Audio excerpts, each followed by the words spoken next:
الطبقة العاملة المغربية هي العشية ديال نهار الحد.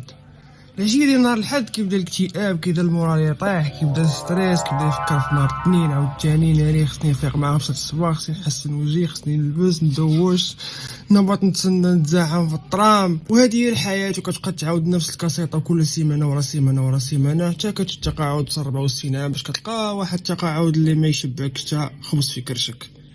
وبطبيعة الحال حنا فريلانسرز كاع ما كنفكروا الايام ديال السيمانه كاع بحال الاثنين بحال الثلاث بحال الاربعاء كما كان، وهم ديما خدامين ما مربوطينش زعما بسيمانه وكنشدو عطله يومين ونعاودو نرجعو عاوتاني نهار الاثنين.